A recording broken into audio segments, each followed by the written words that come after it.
Sejam todos bem-vindos ao Reuninato Entrevistas. Vocês já devem ter acompanhado a gente. Hoje a gente vai entrevistar a naturóloga Natália Tavares. Seja bem-vinda, Natália.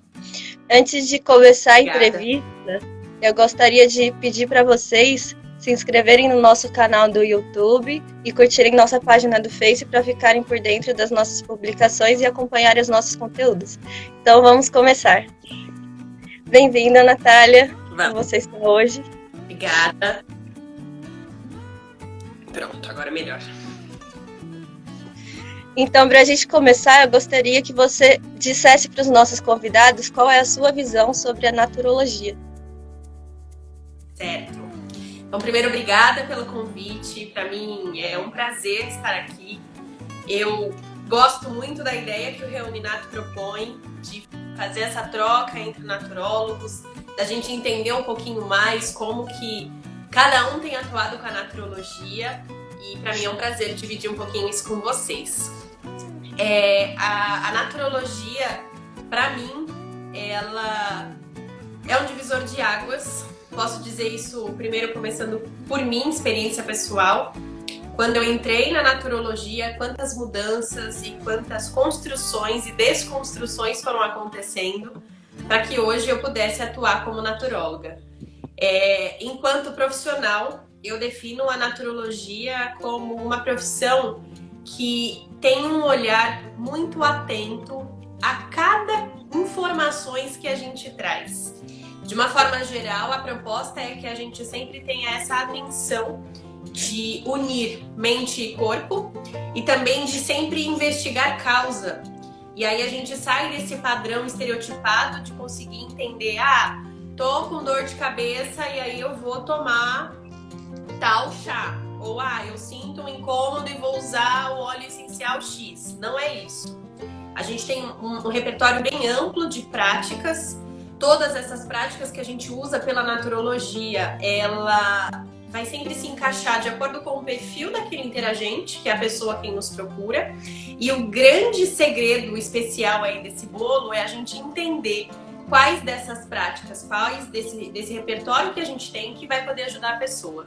Então, eu defino como esse cuidado integral que a gente vai abordar, não só entendendo um pouco sobre como a pessoa se comporta, do que ela se alimenta, quais são os hábitos que ela tem, bem como saber orientar quais são as práticas dentro desse repertório que vão ser boas para aquela pessoa, e também começar um paralelo de um vínculo terapêutico que a gente estabelece para trazer orientação, para identificar às vezes um ponto que às vezes a pessoa não tinha percebido, de trazer um pouquinho aquele start de consciência que antes estava parado, e é uma troca. Então a naturologia, para mim, ela engloba tudo isso e a gente vai construindo esse processo aos poucos.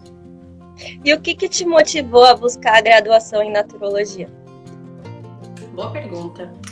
Minha primeira busca foi para psicologia. Eu estava inscrita já para fazer o curso e a psicologia é uma coisa que me chama muito a atenção. Mas eu sempre fui criada com homeopatia, minha mãe sempre teve esse cuidado de buscar terapias naturais. Então acho que isso eu já trago desde berço. E antes da graduação, eu fiz uma especialização em reflexologia podal. E aí eu estudei 2 anos a prática de reflexologia. Tive acesso a isso bem cedo, eu me formei com 17 anos, entrei com 15. E minha visão já se tornou um pouco mais ampla, de ver essa ligação do emocional com o físico, de buscar recursos naturais para a gente poder se cuidar. E aí na época do vestibular, eu me inscrevi na psico, mas aí achei na guia dos estudantes naturologia, que incluía na prática da grade a reflexologia. Eu falei, achei a minha profissão. E aí, mesmo sem nem entender direito, eu fiz aquele tour que a IAMB oferecia para entender e falei, me achei. E você acredita que houve um aumento na busca pelas práticas integrativas no Brasil? Com certeza. Eu me formei em 2014, mas entrei na universidade em 2010. E se comparar de lá para cá, a gente teve uma crescente importante. Acho que parte disso tem muita relação com a busca das pessoas atual. As pessoas têm procurado alternativas de o que elas podem fazer além da medicina tradicional? O que mais eu posso agregar, por exemplo, a um processo crônico que eu sei que eu vou tomar medicamento o restante da minha vida, mas eu quero algo diferente? Então, acho que a gente está nessa transição de cultura de procurar recursos adicionais à nossa visão tradicional da medicina para conseguir manter esse cuidado e manter a nossa qualidade de vida também. E embora tenha tido esse aumento na busca pelas práticas integrativas, na área da naturologia, você acha que ainda falta conhecimento das pessoas sobre a naturologia? Com toda certeza. Mas eu acho que, assim como qualquer outra profissão, é natural esse processo. As redes sociais, nesse sentido, eu vejo que melhorou muito a gente ter esse espaço para estar aqui dialogando, para trocar as experiências, para conseguir mostrar como que o naturólogo ele atua. E comparado quando eu entrei na faculdade, que o mundo do Instagram ainda nem tinha, a gente estava fim de Orkut, começo de Instagram, já teve uma melhora muito grande. E olhando para as próprias turmas, né, que a gente vê que estão sendo formadas, a gente tem outra graduação que hoje oferece, né, esse curso lá em Joinville. Então, na minha ótica, eu vejo que a gente está numa ascensão significativa. E, de novo, eu vejo que as redes sociais têm sido um veículo bem importante para a gente trazer mais informação, orientação e que mais pessoas possam conhecer a gente. Agora vamos falar um pouquinho sobre você e sobre sua atuação como naturóloga. Qual é a sua área de atuação, onde você atua e como você aplica os princípios da naturologia na sua vida profissional? Legal. Legal e complexa essa pergunta, né? Porque já engloba um monte de coisa. Bom, primeiro, desde a faculdade, quando a gente foi para a parte dos estágios, atuar na área corporativa foi sempre algo que me chamou bastante atenção. Tô vendo aqui no comentário que o Igor tá dizendo que também tem UniBH. É isso, a gente tá numa ascensão grande e eu quero que tenha naturologia em todos os cantos possíveis para que isso seja uma realidade para as pessoas e facilite também, né, que outras pessoas tenham acesso, querendo ou não, as particulares oferecem a um custo alto, então aí a gente tem que recorrer a recursos como bolsas, mas quero que a naturologia esteja nas nossas universidades públicas, inclusive, porque as práticas integrativas, elas agregam valor, seja lá na profissão e na área que você quiser depois seguir. Voltando para minha atuação, então, o estágio na área corporativa foi, acho que uma das coisas que mais me encantou. Particularmente, o estresse sempre foi um tema que me chamou a atenção. E depois de fazer os estágios em 2 empresas na época da faculdade, eu falei, me achei, quero trabalhar desse jeito. E como foi esse jeito que eu adaptei? Principalmente aqui em São Paulo, a gente tem uma quantidade enorme de empresas, mas que já recebiam os serviços como, por exemplo, de quick massagem, ou de meditação, ou de yoga, mas sempre serviços isolados. E não é assim que a naturologia ela trabalha. A naturologia ela tem, pelo menos eu entendo assim, ela tem todas essas práticas juntas. E aí eu comecei a trabalhar levando esse conceito de visão integral para que a gente olhasse para aquele colaborador, entendesse o que ele estava sentindo, entendesse o que ele passava e a gente dá as orientações de acordo com a necessidade. E para minha surpresa teve uma aceitação super boa e desde o começo eu sempre fui aquela que tem que trabalhar com quick massagem, por exemplo. Eu fiz muita quick na minha vida.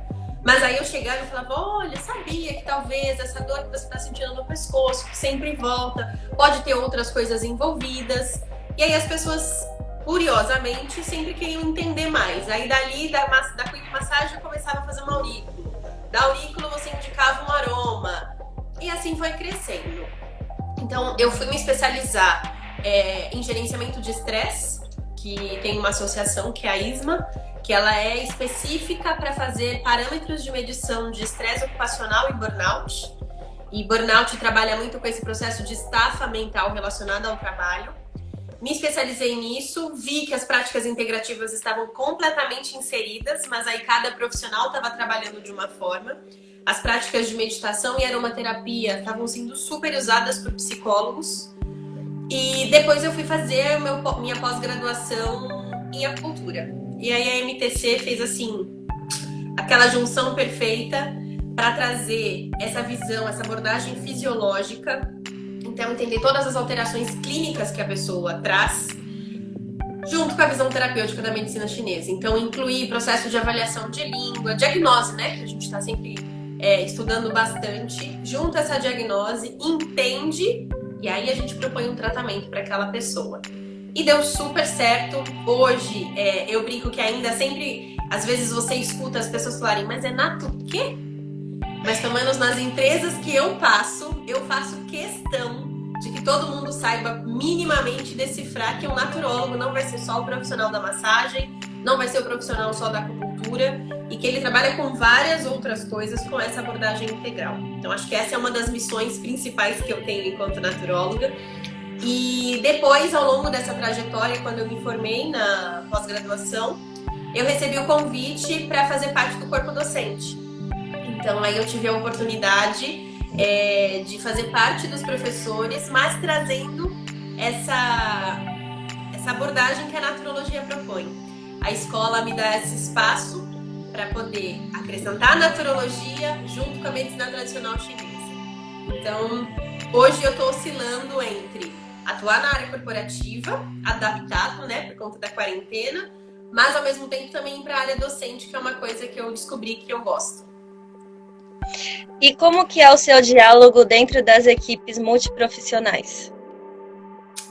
Isso é uma construção que a gente vai fazendo depois com o tempo. Uma vez que os profissionais eles conhecem a gente, entendem que a gente não tá ali só, sabe, viajando, que você tem base, que você estudou, a gente começa a ter um pouquinho de espaço para a gente conseguir trazer mais do que a naturologia propõe.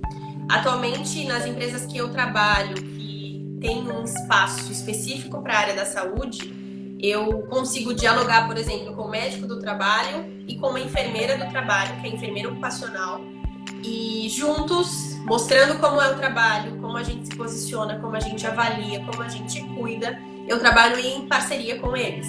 Então, para mim, é um orgulho conseguir trazer esse diálogo entre os profissionais. E eu acho que isso é o que também valoriza a nossa profissão. Nós temos embasamento clínico. A gente sabe do que a gente está falando a nível fisiológico. E quando eu explico quais são as matérias que se estuda na naturologia, as pessoas falam, nossa, mas você estuda tudo isso? Sim! E acho que você, Lu, ainda até pode complementar de o quanto tem que estudar. E é um estudo eterno esse. O corpo humano é complexo. E quando eu falo de corpo humano, não estou falando só disso aqui, dessa carcaça. Tem todo um sistema, tem toda uma rede por detrás disso, que eu acho que a gente vai passar a nossa vida estudando. Então, mostrar isso para as pessoas e ter segurança naquilo que você faz ajuda muito esses outros profissionais a entenderem como a gente trabalha. Agora as perguntas voltadas para os possíveis futuros interagentes. Tá bom. Quando um interagente deve procurar um naturólogo? E onde eles podem encontrar um naturólogo? Olha, hoje a gente tem um repertório mais amplo, né, de naturólogos, principalmente nas mídias sociais. O Reuninato, inclusive, vai ser um acesso para a gente conseguir achar esses naturólogos. Mas acho que o principal caminho para as pessoas acharem a gente é sempre por indicação boca a boca mesmo. Nossa, passei com um profissional que é diferente, que usa várias práticas, que conseguiu, sei lá, tratar um incômodo X que já me acompanhava por muito tempo. E aí as próprias pessoas vão divulgando a gente. A própria universidade é um caminho de conseguir localizar essas pessoas, porque aí a gente tem um repertório bem amplo de profissionais que estão filiados à própria faculdade, então acessa um professor ou pega uma indicação de algum conhecido ou procura nas redes sociais e aí a gente consegue ter essa divulgação fácil. O Reuninato, eu entendo que vai facilitar ainda mais isso, justamente para a gente ter essa amostragem de naturólogos diferentes, de regiões diferentes, com abordagens diferentes.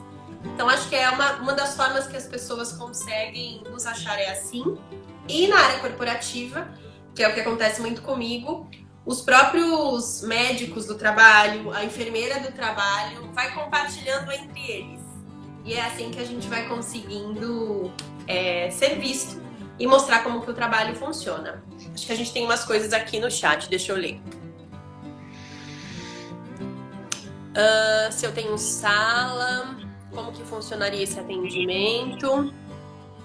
E a Nana tá dizendo que ela já recebeu interagentes pela Brani e pela Panat. A gente também tem as associações principais, a Associação Brasileira e a Associação Paulista de naturólogos, que também tem um cadastro desses profissionais filiados, e aí as pessoas conseguem achar via site.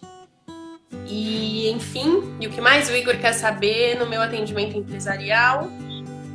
Se eu tenho sala, como é que funciona? Ótima pergunta, Igor. A gente tem vários modelos e eu diria que atuar na área corporativa demanda muita adaptação. Porque como as pessoas não sabem nem do que a gente precisa, eles não sabem nem o que eles vão ter que oferecer pra gente. Então é aquela hora que assim, mas você precisa do quê? E você fala, olha, preferencialmente um espaço privativo, mais silencioso, pra gente conseguir ter aquele momento só com o colaborador. Então eu tenho alguns modelos. Eu tenho um modelo nesse que eu disse que eu trabalho juntamente com o médico do trabalho e com a enfermagem. Eu tenho uma sala própria, então eu tenho todos os meus equipamentos ali e eu brinco que foi uma sala adaptada quase a um consultório. E aí eu brinco para os interagentes que, olha, por um momento faz de conta que você não está no seu trabalho. E aí a empresa que tem um programa de qualidade de vida no trabalho foi super aberta em remodelar a sala, em colocar ali aquela sensação de aconchego, de acolhimento. E aí as pessoas fazem os atendimentos individuais. Depois eu tenho empresas menores. Tem gente dando oi. Boa noite, Raíza. Em que normalmente as empresas conseguem me ceder uma sala pequena de reunião.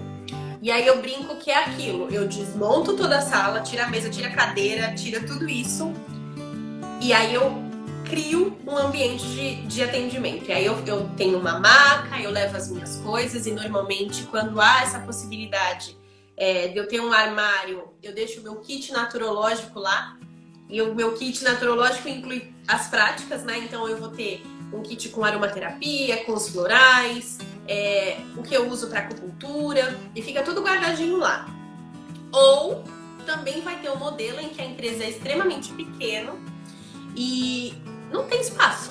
Daí o que a gente faz? A gente trabalha nas baias dos colaboradores. Eu vou até a mesa e eu atendo ele ali. Óbvio que o cenário muda, porque aí ele tá junto com outras pessoas, a gente não tem esse espaço tão grande pra gente dialogar. E eu percebo que as pessoas precisam e gostam muito dessa troca de conversa. Aí eu adapto. Quando é um modelo em que eu não tenho esse espaço, eu falo, me chama no WhatsApp e a gente conversa. E é uma forma paralela de ajudar a pessoa e de usar a tecnologia ao nosso favor, que às vezes a pessoa me pontua. Coisas de, Nath, essa semana aconteceu isso, eu já sei. Quando eu chego na mesa dele, eu já sei o que eu tenho que trabalhar. Mas aí, quando eu não tenho tanto espaço, eu vou usar mais aurículo, por exemplo, indicação de aromaterapia, ou, se a pessoa tiver com uma dor muito pontual, eu vou usar ali uma manobra específica para dor, para poder aliviar. Esparadrapterapia também é um processo bem legal que dá pra gente usar como um recurso rápido. Então aí você consegue fazer uma bandagem, pronto, a pessoa vai aliviar pelo menos aquela dor aguda. E aí é isso, eu vou me adaptando. O que eu tiver de espaço, eu falo que eu tenho sonho de consumo, que é quando eu tenho uma sala e eu consigo trabalhar. E eu tenho aquela empresa que eu vou ter que me adaptar. Uma coisa que foi um desafio e ainda acho que é conseguir trazer para as empresas essa questão de o tempo.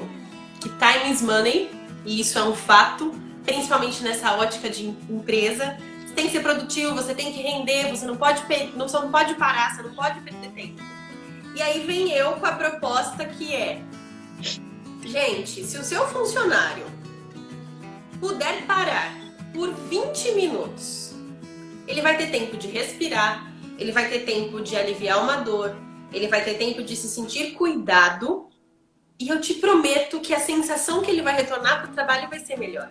Aí os líderes ficam me olhando, e aí a gente tem várias pesquisas que já embasam essa questão da pausa no trabalho, e também vários naturólogos já fizeram várias pesquisas mostrando o quanto as práticas integrativas elas são benéficas. E aí quando você mostra dados, a gestão começa a falar, tá, vamos fazer um teste. E normalmente eu começo nesse processo de atuação por um mês, o nosso contrato. E aí, fazendo esse um mês, normalmente a gente vai mantendo. Só que é uma educação em saúde, literalmente. Porque às vezes a liderança permite que o funcionário pare, mas o funcionário fala, você tá louca? Eu tenho um monte de coisa pra fazer. Não posso parar agora.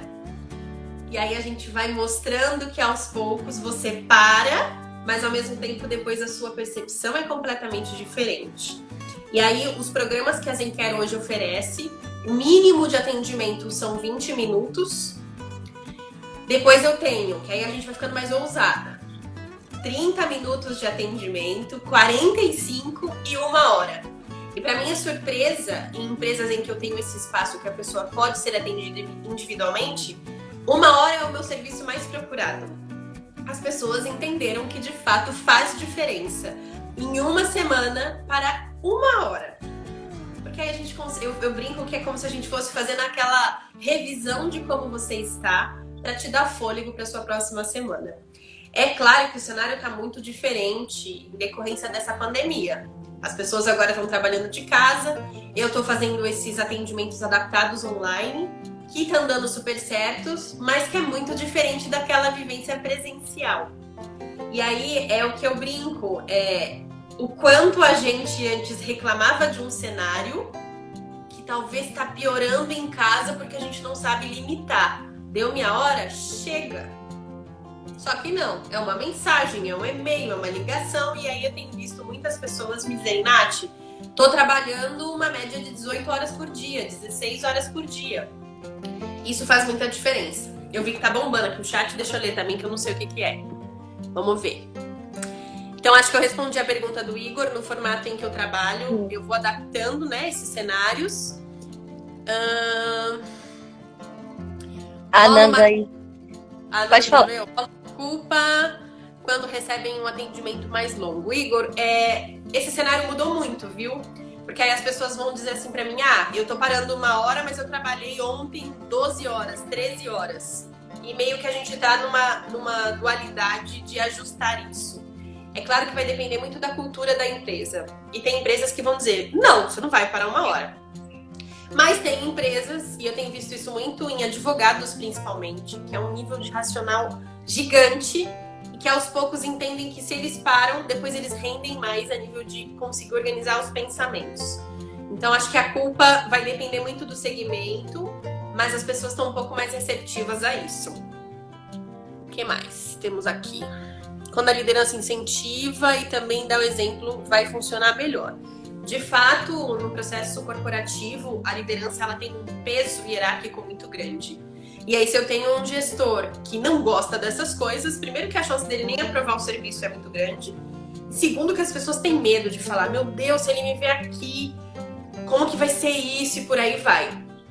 Então, a liderança tem um papel fundamental para estabelecer que o programa de qualidade de vida ele aconteça e para que ele se mantenha.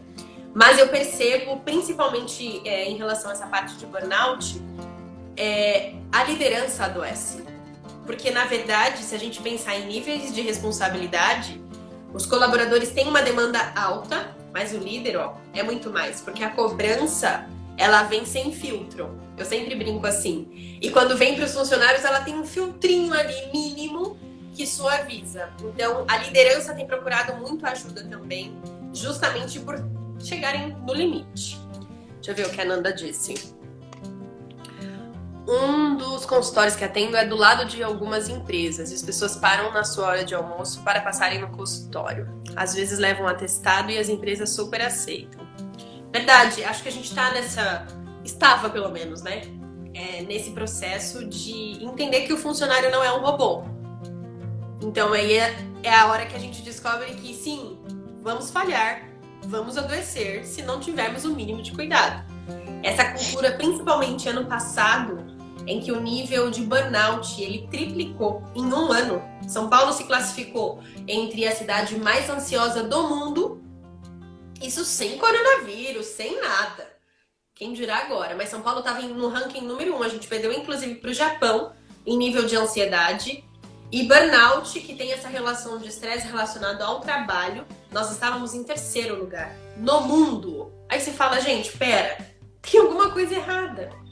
Fora que no nosso modelo antigo, a média que um brasileiro ficava no trânsito na cidade de São Paulo chegava a 3 horas e meia do seu dia. Aí você pensa, se um profissional trabalha na média de umas 10 horas, sendo legal, 10 horas por dia, ele fica 3 a 3 horas e meia no trânsito. O que sobra dessa pessoa?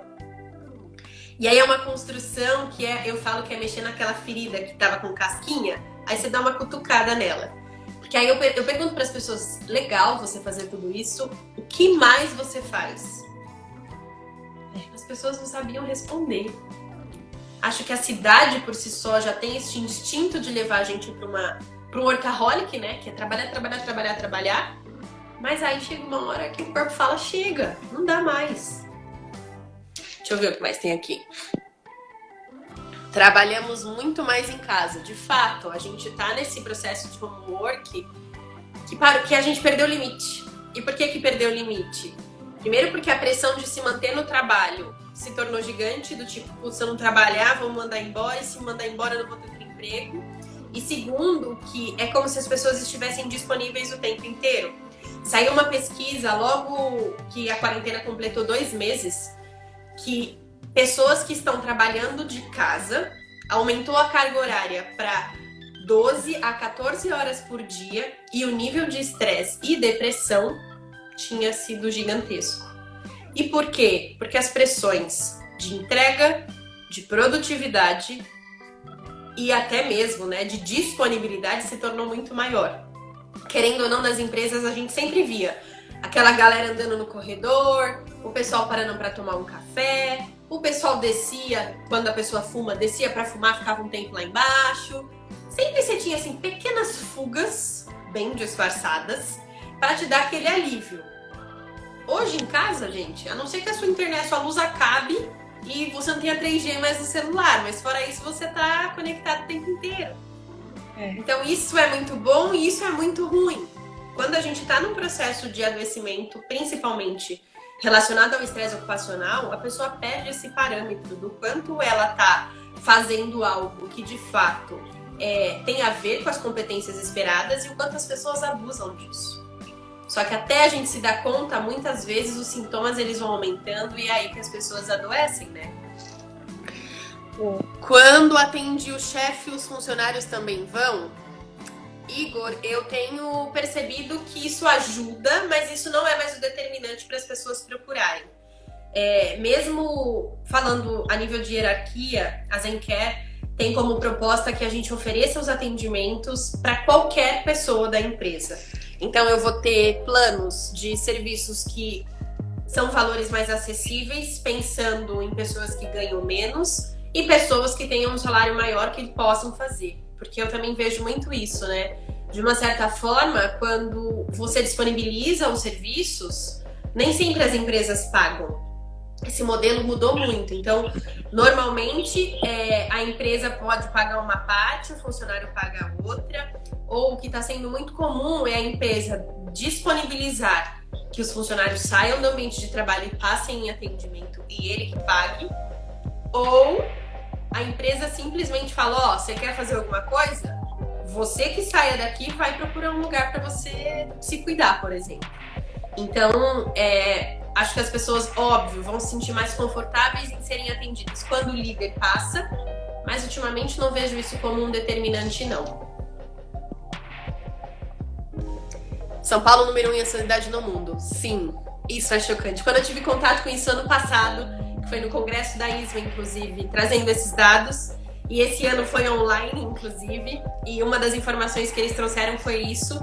A gente perdeu o timing de que horas são, que dia que é hoje, quanto tempo eu já tô online, o que eu tô fazendo. As pessoas perderam isso. E, na verdade, ainda não se consegue mensurar, de fato, qual é o impacto que isso vai desencadear a longo prazo, porque a gente já sabe que a quarentena não vai acabar amanhã. Só que se eu mantiver esse ritmo, sei lá, de repente até o final do ano, quais impactos que isso pode me desencadear, por exemplo, em relação à qualidade do meu sono? E a gente sabe que tem muita gente com problema para dormir, porque as pessoas estão com a cabeça pilhada. Hoje a gente não tem muita fuga, então não é para você sair, você não vai ter seus encontros com os amigos, você não tem aquele momento de, né, descomprimir. E isso já mostrou que está dando grandes alterações. A Isma, que é a que faz essas pesquisas de burnout, vai esperar completar 6 meses para repetir os testes, mas a gente já sabe que o cenário não está sendo muito favorável nesse sentido, né? O que mais temos aqui? Vai ficar gravada a live sim, não vai? Acho que vai. Vai. Podemos continuar com as perguntas? Bora, que eu já falei demais. Quais são as dúvidas mais frequentes, as queixas, e quais são as principais práticas que os interagentes procuram quando você vai atender? Olha, como o foco meu foi indo para essa parte corporativa, eu acho que os principais sintomas que eu escuto são sintomas relacionados ao estresse. Então é muito, muito comum as pessoas me dizerem: Nath, tô com enxaqueca, tô com problema de estômago, tô com dificuldade para dormir, tô com dificuldade para me concentrar, tenho tido aqueles tiques nos olhos e o olho começa a tremer, que você fala, meu Deus, meu olho não para, tô com mudança de apetite. Então acho que dentro do quadro principal de sintomas que vão evoluindo para o estresse, a gente vai ter 3 níveis principais do estresse, né? A gente tem o nível de estresse, que é o estresse normal, que todo mundo precisa, que é o estresse que mantém a gente vivo. Só que isso, quando sai de um linear, que seria o nosso natural e fisiológico, a pessoa ela vai para uma outra esfera, que é aquele estresse que já vai trazendo sintomas mais agudos. Depois disso, a gente vai tendo aquele estresse que já se torna crônico. E por fim, a gente entra num processo de burnout. Então, eu vejo que as queixas principais tinham muita relação com essa questão de, Nath, eu tô passando por estresse por muito tempo e tenho tido essas alterações orgânicas já. E aí são pessoas que têm se sentido mal, que já procurou exames clínicos, identificaram que estão lá com uma gastrite, que estão tendo alterações de intestino. É muito comum as pessoas, inclusive, terem alterações como síndrome do intestino irritável, que tem total relação com o nosso processo emocional. Outra coisa, a qualidade do que a gente se alimentava antes, dentro do ambiente de trabalho, era muito ruim. Basicamente, as pessoas viviam de café, açúcar, porque comia doce o tempo inteiro, e salgados, coisinhas rápidas de comer. Porque a galera substitui a hora do almoço pra, sei lá, tá na reunião, pra fazer alguma coisa que não conseguiu fazer dentro do expediente normal. E é muito comum ver alterações do sistema gastrointestinal. E aí eu tinha essa campanha de falar assim, vamos lá, vamos tentar substituir o café por um chamate? Já é menos do que o café. Vamos tentar substituir o chamate por um chá? E depois é assim, vamos lembrar de tomar água? Porque as pessoas nem isso conseguiam lembrar. Era um looping de coisas que você nem prestava atenção no que você estava fazendo. E não tá muito diferente em home office, porque aí você acorda, você liga seu computador e você fica conectado até 10 horas da noite. Aí você fala, escuta, você parou pra almoçar? Você foi ao banheiro? Eu falo que às vezes fazer xixi é luxo, porque o pessoal não lembrava nem de levantar da mesa para ir até um banheiro. Então a gente tem que estar muito atento a quais hábitos que a gente constrói.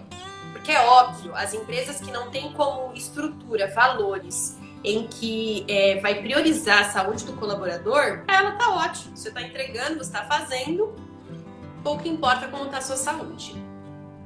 O Rezende Derek perguntou qual protocolo você usa para o sono. Rezende, na verdade não tem muito protocolo, porque principalmente seguindo a visão da medicina chinesa, vai depender muito de qual elemento que vai estar predominando ali. Então, por exemplo, hoje inclusive terminando aqui vai ter uma live falando sobre sono na Zencare, que é sobre isso. A gente tem vários motivos para ter insônia. Então eu preciso identificar qual é o seu motivo ou o porquê que a qualidade desse sono não está tão boa para eu saber quais são as ações que eu vou ter. Mas pensando em práticas, o que eu sinto que tem um resultado muito imediato é a reflexologia podal. E aí, uma vez que a gente trabalha distante da cabeça, por exemplo, pensando a nível de fisiologia, eu tenho mais sangue na minha extremidade e isso faz meu ritmo mental dar uma super desacelerada. E eu vou ter pontos reflexos que ajudam a reorganizar meus pensamentos e fazer com que a gente desacelere tanto como a gente estava. E a segunda prática é a acupuntura, porque uma vez que eu identifico, por exemplo, no conceito dos 5 elementos, quais elementos estão muito ativos ou quais elementos estão pouco ativos, a gente consegue ir fazendo esse ajuste para que todo o seu processo fisiológico fique bom. Ok. Você tem algum relato de experiência de sucesso para contar pra gente? De experiência de sucesso? Experiência de sucesso em relação a caso clínico, você diz? Sim. Olha, eu diria que uma das coisas que mais me encanta na naturologia é a gente acompanhar esse progresso que o interagente ele vai desenvolvendo. Mas acho que de bate-pronto o que vem na minha cabeça agora, eu acompanhei uma paciente que, interagente. No ambulatório médico a gente tem que chamar de paciente. Que estava num quadro de burnout importante, ela ficou afastada, acho que quase uns 4 meses por conta disso. E aí ela foi fazer um trabalho multidisciplinar que eu gosto bastante. Então ela passou no psiquiatra, ela começou com medicamento, ela estava com terapia e continuou com atendimento de acupuntura. Ela ia para a empresa só para receber acupuntura. E depois de 3 meses, mantendo direitinho todos os cuidados e, claro, olhando o contexto inteiro, a gente conseguiu. Depois ela foi fazer novamente os exames e ela estava com nível de cortisol em 75, que é tipo muito alto. O ideal é que a gente esteja no nível de cortisol abaixo de 7. E ela estava exalando cortisol. E depois a gente fazendo esse trabalho em conjunto, ela conseguiu voltar para essa linha de normalidade em relação aos hormônios. Ela estava com uma hiperestimulação de adrenal e isso também piorava muito o cortisol. Mas aí os sintomas principais relacionados à insônia, a uma irritabilidade, até porque ela não dormia, então virou meio que um acumulado de sono. Foi muito legal porque ela conseguiu ficar bem. Ela hoje não toma mais nenhum tipo de medicamento, porque o corpo conseguiu se reajustar. E ela é uma das grandes defensoras da naturologia no ambiente de trabalho, justamente pela vivência que ela teve. Então aí a gente associou dentro da naturologia a terapia floral, que é fantástica para trabalhar esse processo mais sutil, para reajustar comportamentos e até para trazer esse processo de percepção um pouquinho mais refinado. A acupuntura deu super certo no caso dela. E as massagens. As massagens corporais eram também um meio que ela tinha para sair do controle. E aí, uma vez que você se permite o toque, a gente começa a se cuidar por um outro ângulo. Então, acho que ela pode ser classificada aí como uma experiência de sucesso. Muito bonita essa experiência. Quais são os desafios de ser naturóloga? Todos. Todos. Acho que começa lá atrás esses desafios, assim, desde quando você escolhe a profissão, pelo menos comigo foi assim, ter essa aceitação social. Eu acho que a gente está mais aberto a isso agora, mas turmas antes da minha, eu falo que o pessoal naturólogo das primeiras turmas, eu realmente tiro o chapéu, porque eu falo, que coragem de ir para um caminho até então desconhecido. Mas hoje a naturologia, ela dá esse espaço maior, mas também entendo que o desafio, na verdade, é a gente conseguir se manter no processo de cuidado com a gente. É lindo vender o discurso do que a naturologia propõe, de quais benefícios que a gente vai ter, por exemplo, nas práticas, que as práticas são maravilhosas, elas vão te ajudar a ter uma percepção ampliada, elas vão aliviar dores, elas vão te conectar mais com você. A questão é, o quanto a gente consegue fazer isso com a gente? E eu, dentro do ambiente de trabalho, tem hora que eu tava trabalhando. Ano passado foi assim. E eu falei, eu vou entrar em burnout daqui a pouco, de tanto que eu tô trabalhando. E uma das coisas que, pra mim, é um desafio pessoalmente é isso, assim. Legal, eu consigo trazer experiências ótimas, casos clínicos de sucesso. E pra mim? Porque aí, enquanto profissional, uma vez que você consegue manter esse alinhamento ético, que eu classifico como mais importante, tem que manter a ética. Segundo, quando você vai se especializando e você tem domínio técnico daquilo que você se propõe a fazer, você vai ter bons resultados e as pessoas estão mais receptivas. Profissionais da saúde que antes, eu sei que ainda temos barreiras, mas isso diminuiu muito. Profissionais da saúde estão abertos, porque na verdade eles estão doentes. A gente sabe que o índice de estresse e burnout hoje, a gente tem um ranking. O primeiro ranking vai ser médicos e enfermeiros. Depois a gente tem bancários, pessoas de telemarketing. Então você fala assim, profissionais da saúde estão doentes. E de uma certa forma, o naturólogo também, se ele não se cuida. E aí, pra mim, isso foi uma coisa que sempre martelou na minha cabeça, que é me dar um espelho pra eu me avaliar.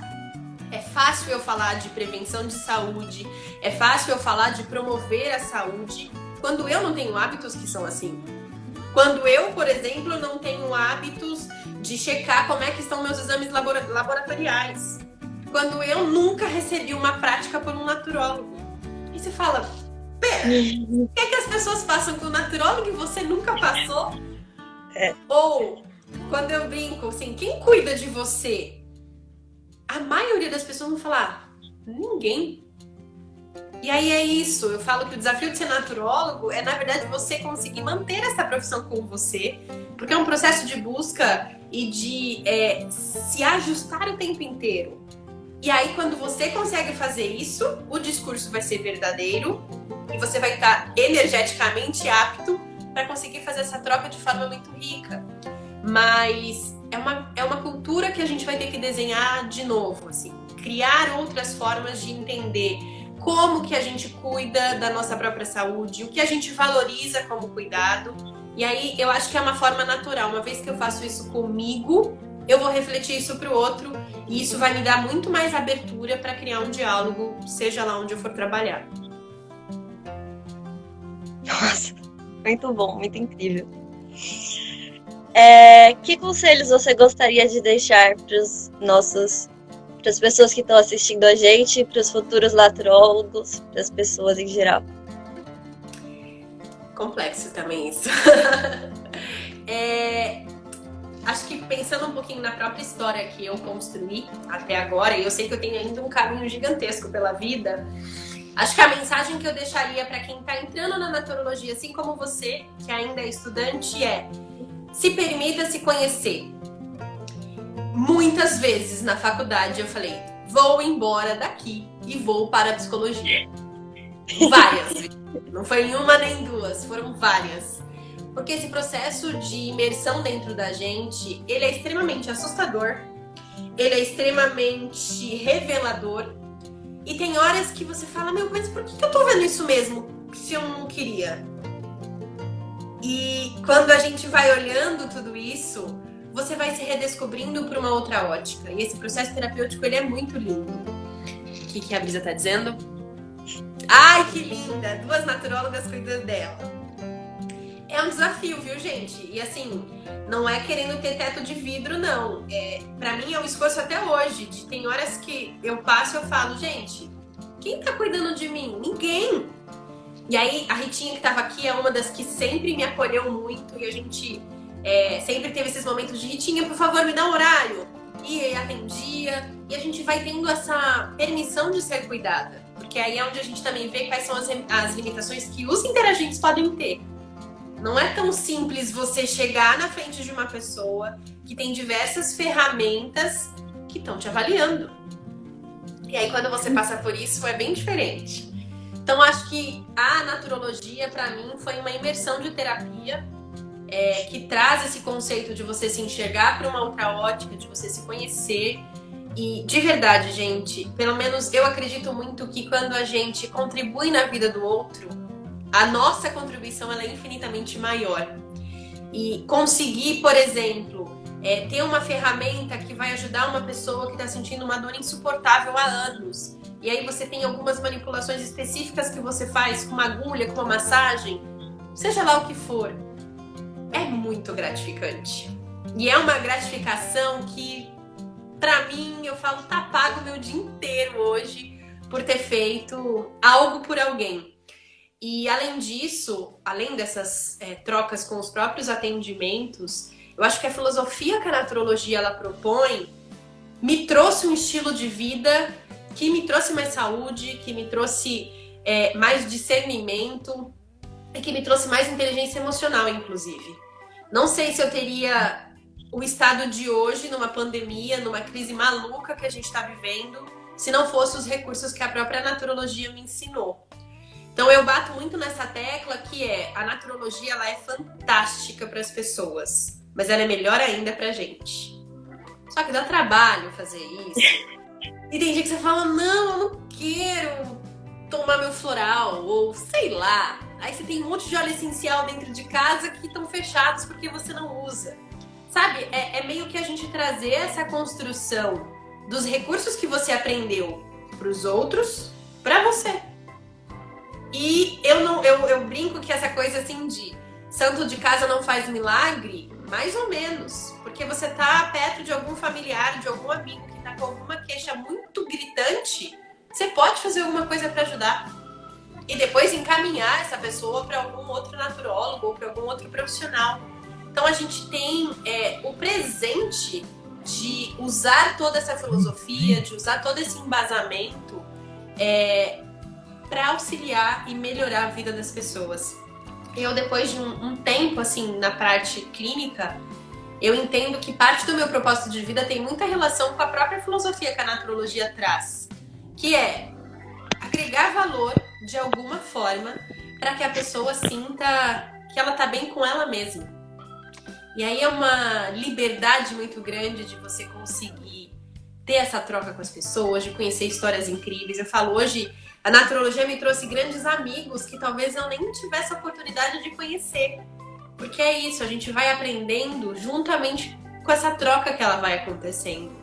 E para os alunos que estão aí pensando em entrar na faculdade ou que estão já oficialmente estudantes, que vocês se deem essa chance de se aprofundarem dentro de vocês e entender que o seu senso de contribuição ele não é pontual, é muito mais amplo. E quando a gente vai colocando na prática todos esses recursos que a naturologia ela propõe, a vida pode ficar muito melhor.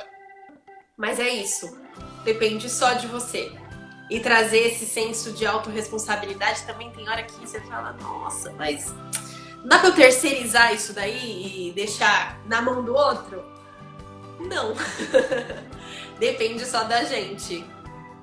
Walk with your talk. O que mais? Desafio colocar em prática tudo você propõe para seu interagente. Desafio sempre vai ser, mas eu acho que essa é a graça da vida também. Porque se não for um desafio, vai te manter na mesma zona de conforto que você já conhece. E eu falo que o meu termômetro sempre vai ser o que você está fazendo hoje, tá te trazendo qual qualidade de vida. E é claro que não é pra gente ter essa qualidade utópica de vida de... Não, às vezes você vai ter uma qualidade de sono melhor e isso já vai fazer com que o seu humor fique melhor. Tá ótimo. Sabe? Então são pequenas coisas. Eu vejo muito uma idealização, ainda mais quando a gente se apresenta como naturólogo. Quando você fala que você é naturólogo, ainda tem muito esse estereótipo de, você vive em outra realidade. Não. Pelo contrário, quanto mais você se conhece, mais você vai ter esse senso de percepção de responsabilidade mesmo. A Brisa até colocou a questão de ser exemplo. E eu acho que esse é um exemplo para você ser fiel aos seus próprios valores. É claro que é muito fácil eu manter esse discurso aqui. É muito fácil. Mas quem me conhece sabe o quanto eu me esforço diariamente para que isso seja uma verdade. E outra, pensando em liderança, depois que eu abri a Zen Care, eu me tornei uma líder de outras pessoas que trabalham comigo. Foi um choque de realidade, porque eu pensei, E agora, como é que eu vou lidar com essas pessoas? Como que eu vou me portar com essas pessoas? E aí foi a hora de pôr os princípios da naturologia em prática numa liderança. Porque é assim que a gente começa a construir também uma relação com os outros profissionais equivalente. Ninguém é melhor que ninguém. Você pode ter uma expertise que eu não tenho. A gente troca. Então é também trazer bastante essa vivência na prática para que a gente consiga manter isso como uma verdade e naturalmente as pessoas vão perceber isso. Então, estudantes, que vocês se mantenham firmes nesse caminho, como o próprio Dr. Bach fala, né, na terapia floral, uma vez que a gente encontra o nosso caminho, a nossa alma, ela vai se sentir mais viva, porque a gente começa a ver que a gente tem um senso de contribuição envolvido. E ajudar as pessoas, eu acho que não tem nada melhor que isso, no sentido de senso de contribuição, sabe? Então, que fique aqui o meu sincero desejo que vocês continuem nessa trajetória.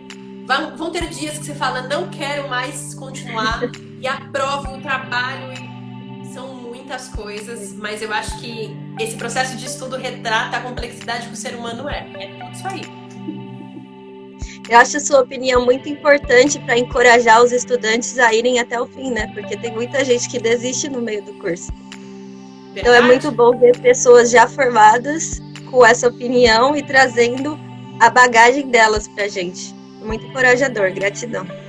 Obrigada. E olha, a última coisa aqui pra gente encerrar pelo menos de tudo que eu já vi, eu diria que o naturólogo ele é um profissional apto para trabalhar com qualquer pessoa e em qualquer lugar. Eu escolhi trabalhar na área corporativa porque particularmente eu me encontrei ali, mas a gente trabalha com seres humanos, com seres vivos. Então, assim, quero trabalhar com idosos, tem 1 milhão de coisas. Quero trabalhar com crianças, quero trabalhar... Gente, o que vocês se encontrarem, o que fizer sentido, vocês vão perceber que a gente pode contribuir. Quero trabalhar com animais, a gente tem um repertório de terapia floral gigantesco para isso. Então, isso também é uma versatilidade que às vezes assusta, mas a gente tem mercado de trabalho para todo mundo. O que você está lendo ultimamente? Um exemplo de boa leitura. Resende, você me diz um exemplo de boa leitura pra gente enquanto naturólogo ou um exemplo de boa leitura pra pessoas de forma geral? O que eu estou lendo hoje é a Neurofisiologia da Meditação. Foi um livro que faz tempo que eu queria ler e é uma leitura complexa, mas ao mesmo tempo, nossa, é muito bom. Então eu ainda estou lendo este livro. Mas se for falar assim, um livro para eu recomendar para que os naturólogos leiam, que estão, por exemplo, em fase de faculdade, leiam o primeiro livro de Dr. Bach, Cura-te a ti mesmo, Conheça-te a ti mesmo. Para mim, esse é o nosso livro base de percepção e de conexão. Mas acho que é isso. O que eu estou lendo hoje é esse, é o livro de Neurobiologia da Meditação. Antes chamava Neurofisiologia, agora é Neurobiologia da Meditação. E aí eles vão trazendo quais são as alterações fisiológicas, bioquímicas, psicológicas, espirituais que acontecem no processo meditativo. Se você curtir meditação, coloca na lista que vale a pena comprar esse livro, é muito bom. Ana, alguma pergunta sua pra gente encerrar? Tem como falar o nome do livro para eu digitar aqui? Falar de novo? Neurobiologia. Sim. Da meditação. É que eu acho que vai aparecer o contrário. Deixa eu pegar aqui pra vocês verem. Tá aqui na minha cabeceira de cama. Que eu realmente tô lendo. É esse aqui, ó. Vai aparecer o contrário, mas acho que vai dar pra ver. É essa capa. E olha isso. É um super livro. Nossa, quantas páginas? Nem sei. Eu estou na 156, mas são... Junto com as referências bibliográficas, são 558. Nossa. É bastante. E uma assim... coisa... Pode falar. É uma Pode leitura falar. aos poucos. Não é para ser uma leitura... Sabe? Não consegui pegar o livro e terminar de ler. Ó, sem as referências são 500 páginas. Eu acho que a gente tem 4 minutos. Uma coisa que eu acho interessante, que eu queria saber como estudante, é a questão da pesquisa científica na área da naturologia. Porque eu vejo que a comunidade científica tem atacado um pouco a parte das terapias integrativas, chamando de pseudociência. E eu acho importante saber a opinião da naturóloga dessa parte da ciência, da naturologia. Essa foi uma coisa que sempre também me incomodou. Eu não tive a oportunidade, por exemplo, de fazer ainda um mestrado ou uma experiência científica. Mas eu me cadastrei, eu estou inscrita na pós-graduação de práticas integrativas do Sírio-Libanês, porque a minha intenção é de trazer bastante essa visão científica. Pera lá, o que é que então estão sendo pesquisados ou o que é que os médicos estão estudando para mostrar que eles estão aptos a fazer a aplicação dessas práticas e eu, enquanto naturóloga, não. Mas aí deu uma paradinha por conta dessa pandemia, mas esse é um mundo que eu também quero me aprofundar mais, Lu. Eu sei que tem muitos naturólogos na linha de frente de pesquisa e que têm conseguido trazer evidências bem grandes relacionadas a várias práticas. E a gente tem que investir muito nisso, porque assim a gente começa a dialogar com a ciência e com todas essas práticas. Mas é um caminho bem grande e que bom que você, enquanto estudante, já tem essa visão, porque de repente engata aí numa iniciação científica e você já sai da faculdade com alguma coisa embasada. Gratidão, Natália, por essa entrevista. O Igor, Consórcio Acadêmico de Saúde Integrativa. O Caio Portela é o responsável, né, por isso. E... Tati, saudade! A gente teve uma reunião recente dele falando dessas pesquisas que estão sendo embasadas e a SBNAT é responsável pela produção científica de conteúdos relacionados à naturologia. Então a gente já tem bastante coisa sendo feita, mas tem uma quantidade gigantesca ainda de coisas para a gente explorar. Então eu quero agradecer por essa entrevista e vou deixar esses 2 minutinhos para você falar o que você sentiu no seu coração. Tá bom. Agradeço a oportunidade, agradeço pelo seu acolhimento. Você conduziu de uma forma muito gostosa, ficou super leve aqui esse bate-papo. E fica aqui o meu convite, se você é naturólogo que está nos assistindo, venha conhecer mais sobre o Reuninato, entender qual é a proposta que a gente se colocou para juntar esses naturólogos e literalmente juntar forças para que a gente consiga promover ainda mais essa disseminação da naturologia, para que mais pessoas tenham acesso